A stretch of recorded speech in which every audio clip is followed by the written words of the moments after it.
So help me God.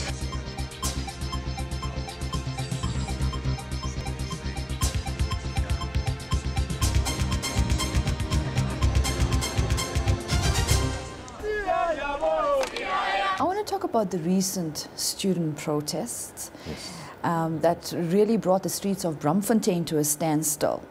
How did you have to manage that situation? Because it seemed like it was literally out of control. Motorists were attacked, businesses were targeted as well. What kind of decision making came into play there?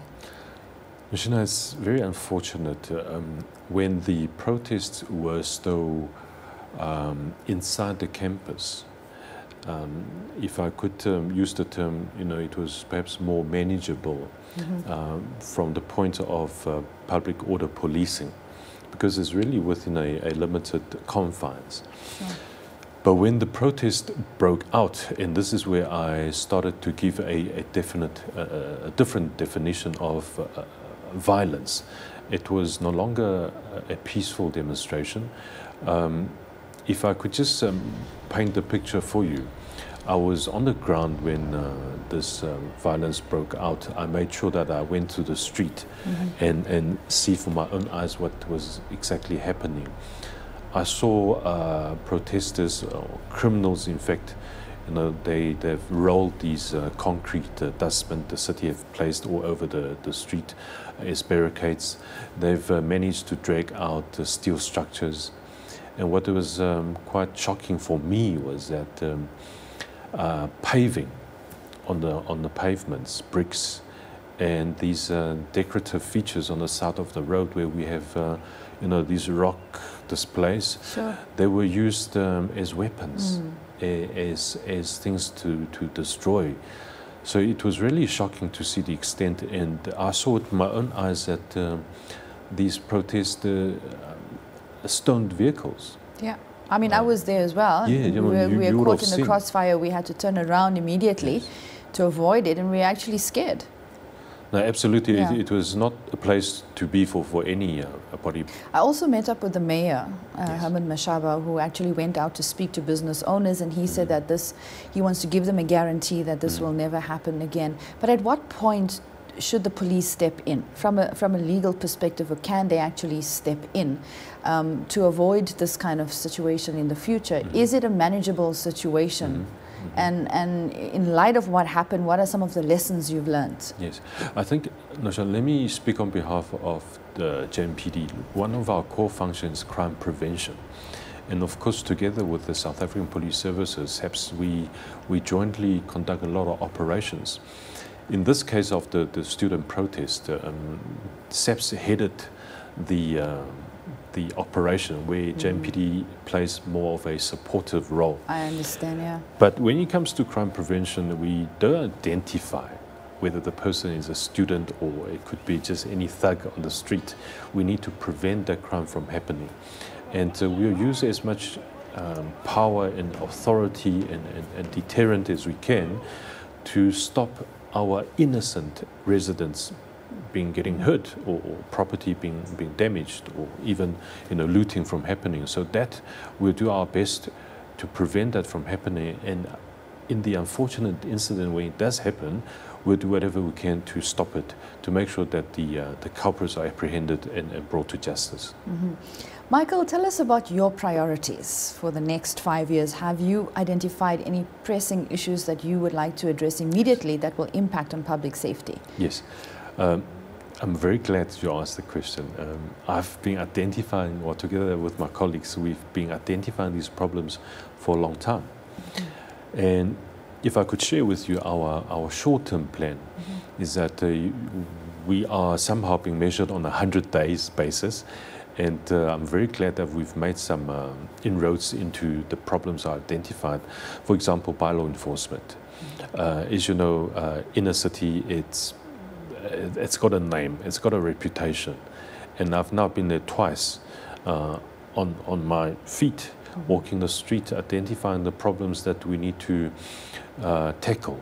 And I went there both during the day and at night. So bylaw enforcement, traffic management, drugs, illegal buildings are just some of the critical issues we've identified and working on it. We have an operation that focuses, particularly in the inner city. I unfortunately can't share a lot of details with you, but I'm assuming that is where crime is at its highest. Yes, but we've identified blocks where we put in extra policing powers to sort out these problems, and we've achieved quite a bit of result.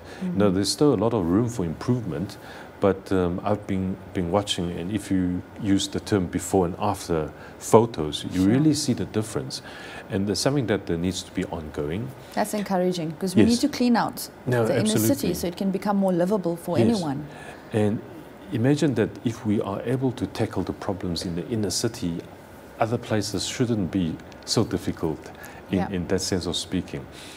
For me, it's simple. It's law and order. And our executive mayor, Councillor Herman Mashaba, says to me that, Michael, bring back law and order. So for me, the simple goal is to bring back law and order into our cities. And by doing that, we will simultaneously identify a lot of the social problems. Drugs is a huge concern for us, so it's something that we are really trying to tackle and just root out this problem from our society.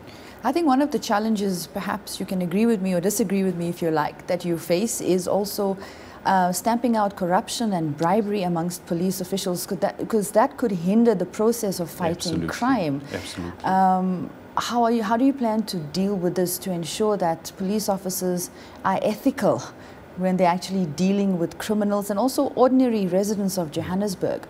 Yes. Let me make an admission to you that as a resident, I'm also a resident of Johannesburg, our police officers have not been given the image that they should be projecting. I always say that, be it SAPS, be it JMPD, the officers need to represent law and order. But where you have a situation where these limited numbers of officers are out there for their own personal gain, instead of, carrying out public policing, bringing back law and order, and, apprehending criminals, they're really going out there to seek, some money for themselves in the pocket. I was telling you that I was in the inner city the other day. I saw with my own eyes one of the police officers from JMPD taking a bribe. For me, that's just unacceptable, and I get very emotional about it. Here's our police force of about 3,000 officers. A lot of them work really, really hard. Noshana, I do this not because it's required of me, but I wanted to. I go to the ground, I speak to the officers. And last night I was out in Midrand, and it just got a bit of the change in weather. It was really cold, and our officers work in the dark. They're having a roadblock, trying to, maybe check whether there's any stolen vehicles, illegal firearms, drunken driving. Our officers, and many of them really put their lives out first, and that includes the firefighters and paramedics. You would have heard that our paramedics go out and yeah, there are many brave officers out there, and the one or two that are basically, not abiding by the ethics and code of conduct is really not doing justice to the whole force. Yes. But how would you deal with the police officer? Let's say the police officer you saw take that bribe. How would you deal with that? I've taken a long way to answer your question, but let me answer your question. I've put my foot down very firmly, and the line has been drawn. I will not tolerate any of our police officers, in fact, any officers, and I said it, includes myself, including me, that we will not be corrupt. We need to be that department or that law enforcement agency or that service provider to the residents that when they look at us with respect. And you agree with me that respect is earned. Sure. It's not Absolutely. asked for. So that I do call on the public, if there's anything, any untoward behavior, be it taking a bribe or the other day, you know, our officers were caught by the public on a cell phone camera, parking in a handicapped parking zone whilst doing their own business. And that was sent to me, and we dealt with it swiftly. Yeah. So under my watch, in my term of office, that will not be tolerated, and I do request the public to assist us with it. Very soon we'll be launching an anti-corruption campaign. In fact, before the end of the month, I'll surely invite you to the event. Sure, we'd love to attend. This is where we try to act as a buffer between the supply and the market, to say that if you sign up as the anti-corruption ambassador with the city, you've got an obligation to report.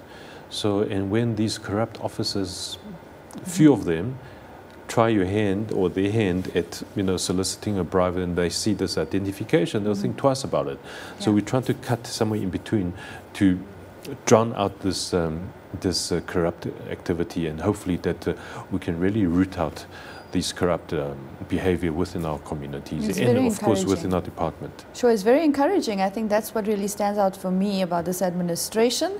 In the words of our new mayor, public enemy number one is corruption. Absolutely. And it's refreshing that you can speak out on this so candidly. So thank you so much for your time. It was wonderful to meet with you, and we look forward to hearing more about your great work in this great city of ours. Thank you very much. Thanks. I look forward to coming back again. It's a big pleasure.